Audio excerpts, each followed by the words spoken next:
जो सत्संग आज सुनाना चाह रहा था दास, उसकी अब भूमिका बनी है 2 घंटे में।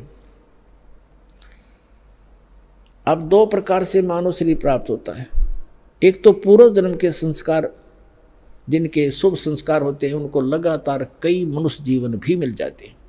लेकिन उन जब कभी पुण्य संस्कार कभी कब बनते हैं, जब परमात्मा तीसरी स्थिति का रूप धारण करके कभी किसी क्षेत्र में प्रकट होते हैं और वो अपनी किसी प्यारी आत्मा को यथार्थ ज्ञान बता जाते हैं। उसके कारण फिर आसपास के क्षेत्र में वो ज्ञान कुछ समय तक ठीक चलता है, तो वो पुण्य आत्माएं भक्ति से युक्त हो जाते हैं और फिर वो लगातार कई जन्म भी प्राप्त कर लेते हैं। उन जन्मों में यदि संत नहीं मिला पूर्ण, तो वो पूर्व जन्म की अपनी जो किस्मत की जो भक्ति कमाई है उसका नाश करके चले जाते हैं। उनको सुख तो होता है पहले जन्म की कमाई से, और वो सोच रहे हैं कि हम जो साधना करें इसी से सुखी है, तो ये भ्रमणा उनको बनी रहती है। तो जितने आज दास देख रहा है, राधा स्वामी, धन धन सतगुरु, जय गुरुदेव, आसाराम, सुधांशु जी, ये जितने भी कृपालु और ये क्या नाम है, कुमार स्वामी, जो 10-10, 15-15, 20-20, 30-30, 40-40 वर्ष से इनके पास रहे, जब तक इनके पुण्य पुछले पूर्व जन्म के चले तो ये सुखी नजर आवे थे, साधना वो गलत कर ही रहे थे। अब उनकी ऐसी दुर्गति हो रही है, रो रो कर आ रहे हैं। ये सतपाल जी के पुजारी और ये बालेश्वर के पुजारी, अंसा देश वाले, अब ये रोते हैं आकर के। एक अध्यापक कहता, मैं पैसे से अध्यापक हूँ और मेरा इकलौता पुत्र था, मैं सतपाल का चेला था, 40 वर्ष से वहाँ लगा हुआ था, इकलौता पुत्र की मृत्यु होगी और उस दिन से टक्कर मार के रो रहा हूँ। आपका ज्ञान सुना, नास्तिक हो गया था, विश्वास उठ गया था भगवान से, आपका ज्ञान सुना, सत्संग सुना, फिर एक किरण फिर से जागी है कि है भगवान कहीं पर। हम साधना गलत करके दुखी हो गए। जब तक हमारे पुण्य चले हम सुख महसूस करते रहे, और जब हमारे ऊपर पापों का दौर शुरू हुआ उस साधना ने कोई प्रोटेक्शन नहीं किया। तो पुण्यात्मा सभी ऐसे भ्रमित हैं।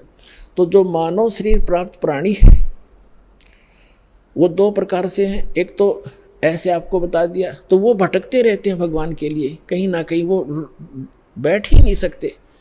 तो अब आपका जो जन्म है मनुष्य जीवन का ऐसे समय में हो गया, यदि अब जन्म ना होता तो पहले की तरह आप भी भटक कर चले जाते। आज से 10 वर्ष पहले कोई मर गया तो वो गया अपना जीवन नष्ट करके। तो आपका जो मनुष्य जीवन हुआ है, धन्य आपके माता पिता जिनसे जन्म हुआ है। आप तो भक्ति पर लगे लगाए हो, आपको तो बहुत थोड़े से समय में समझाया जा सकता है। और दूसरी प्रकार के जो 84 लाख योनियां भोग करके मानव शरीर प्राप्त किए हुए हैं, तो वो क्या करते हैं, उनको आप कितना ही कोशिश करो, वो ठीक है परिश्रमी भी होते हैं, क्योंकि पहले पशु पक्षी बनकर सारा दिन परिश्रम में लगे रहते थे रोजी रोटी के लिए। एक चींटी है सारा दिन एक कण की आवश्यकता पता नहीं कितने चक्कर काटती है एक कण के लिए, एक पल की चैन नहीं। तो उनका स्वभाव ये होता है कि माया के लिए संघर्षशील रहते हैं, भक्ति के लिए कहते हैं तो कहते हैं मुझे समय नहीं, और भक्ति सुनाना चाहते हैं तो उनके गले उतरती नहीं, उठकर चले जाते हैं। तो क्या बताते हैं कबीर साहब, कहते हैं कबीर पिछले पाप से हरि चर्चा ना भावे ना सुहावे, कहूँगे कह उठ चले ना और बात चलावे। जो पूर्व जन्म के संस्कारी प्राणी नहीं होते हैं या जिनके पाप कर्म अधिक बढ़े हुए होते हैं, उनके सामने सत्संग की चर्चा की जाती है भगवान की, तो उसके 3 लक्षण हैं। जो भक्तिहीन कर्महीन प्राणी होता है, कबीर साहब कहते हैं कबीर पिछले पाप से हरि चर्चा ना सुहावे, और कहूँगे चर्चा चलते लटके लेगा, और ना कोई और चर्चा शुरू कर देगा। अच्छा सुन, एक बात सुन मेरी, वो फलाना काम वैसे था, वो जैसे आप कोशिश करते हो कोई रिश्तेदार भाई बहन मित्र को चर्चा सुनाते हो, 2 सेकंड सुनता है, फिर वो ध्यान ऐसे ऐसे रहता, ऐसा है ना वो एक काम जो आप वो ऐसे हो गया उसको ऐसे हो गया, आपको भी डिस्टर्ब कर देगा, आप बताना चाहते हो। और तीसरा कहते हैं फिर मुझे काम याद आ गया, फिर मिलूंगा, उठ कर चल जाएगा। कबीर भगवान बताते हैं कि कबीर पिछले पाप तय, जिनके पाप घने बढ़ गए, हरि चर्चा ना सुहावे, अच्छी नहीं लगेगी, और कहूँगे कह उठ चले ना और बात बनावे। तो ये उस व्यक्ति के लक्षण हैं जो पिछले जन्म के पापों से ज़्यादा ग्रस्त है। सीधा ही वो 84 लाख प्रकार के प्राणियों से, पशु पक्षियों की योनि से प्राप्त सीधा मनुष्य जीवन प्राप्त किया है। तो उसके अंदर भक्ति प्रवेश करना बड़ा कठिन होता है, लेकिन हो जाती है। उसको थोड़ा ज़्यादा समय लगेगा इस ज्ञान को समझने में।